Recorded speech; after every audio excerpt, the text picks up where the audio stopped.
Hey there guys, so I'm back with another top 10 video, and this time I'll be doing my 10 favourite villains of Power Rangers. Over the past 25 years we have a variety of villains. Some want to take over the world, some want power, some simply want to destroy the Rangers.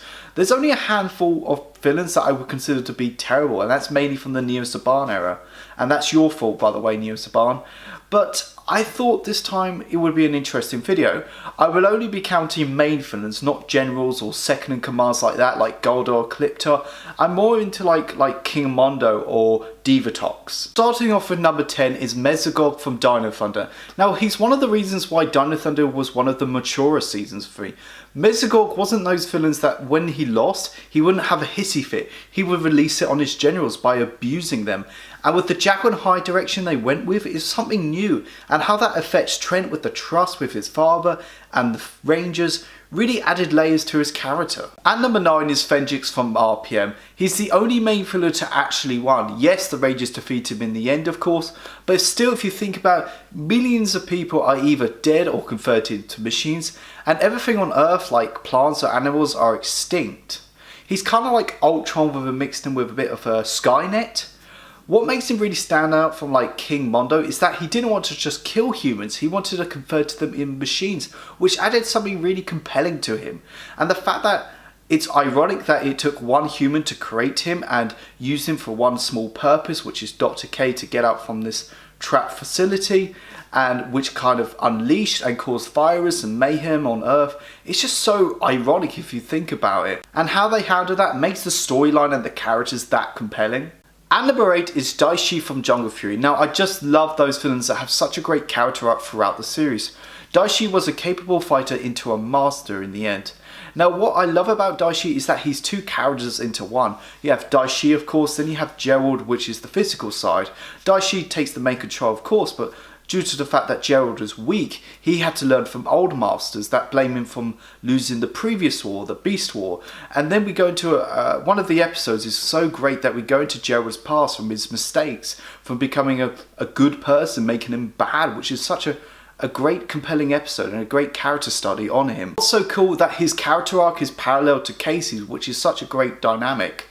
Dashi may not be the most iconic villain in the franchise, but he's one of the best developed characters, making him so underrated. At number 7 is Sunako from Wild Force. Besides from the team up episode, Sunako is one of the best things about Wild Force. He added that dark aspect that Wild Force needed. He would take on the Rangers and actually win, therefore stealing their swords and taking the princess, crippling the Rangers compared to what Master Org did, apart from the finale of course. But he was just such a great underused general. I wish he stayed on a little bit longer. And he also added layers to Merrick, which kind of played really well, especially in the ending scene. At number 6 is Sledge from Dino Charge. Now this is a comedic villain done right. I'm not saying I have a problem with villains like Lothar or Divatox, I'm just saying that Sledge was better written and better handled, and easily the best villain in the Neo-Saban era. I know that's not saying much, but still he was a breath of fresh air. He had such a sleek design to him, and the bounty hunter aspect really played a key part to him.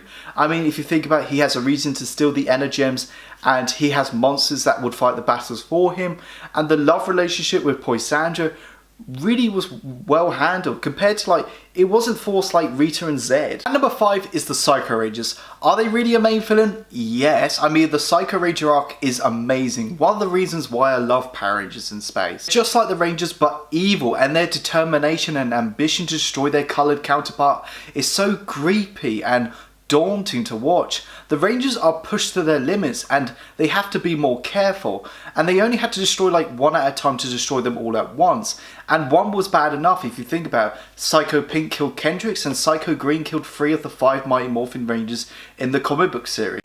And number 4 is Rita and Zed from Mighty Morphin. Now I know what you're thinking, why are they both together? Because they actually got shit done. They were actually winning. One of the reasons why I love season 3. If you think about it, they destroyed the Thunder Swords, they captured Ninja, captured the Falcon Sword, almost killing Kimberly, destroyed the command center, blackmailing the Rangers to destroy the city with the Shogun Swords, crippling the Machine Empire.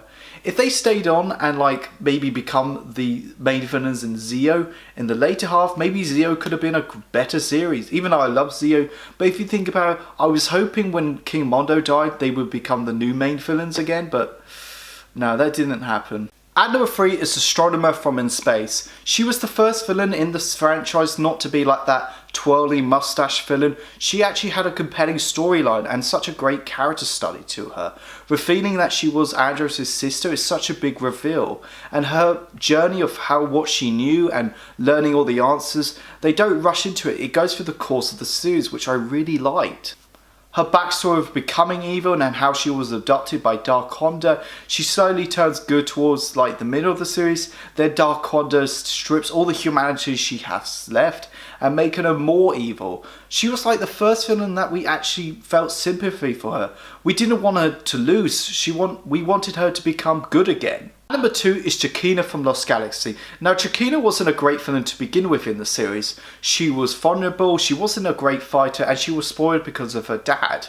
But when her dad was killed by the Rangers, that's when her big character arc began. She became more ruthless, serious, cold, and the training stuff with Phil Max was great. In a couple of episodes, we got to see her point of view, and at one point you're kind of like rooting for her.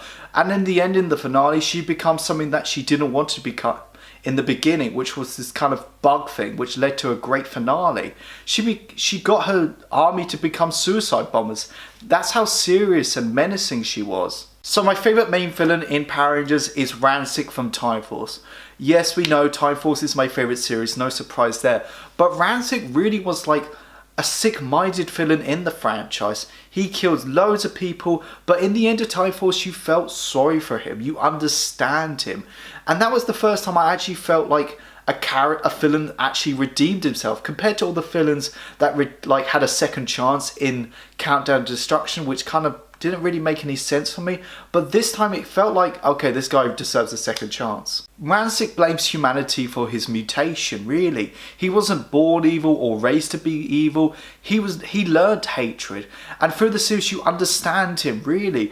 And you understand why mutants really stand by him. When Rancic reaches his breaking point, that's when his humanity shines through. He realises what he's done wrong, and in reinforcements from the future, that's when he helps the Rangers. And when he becomes human again, that was just beautiful. And I really liked how that was the ending of Rancic. One of the reasons why Time Force is one of my favourite series is because it's about a series about changing yourself, and not everything is set in stone.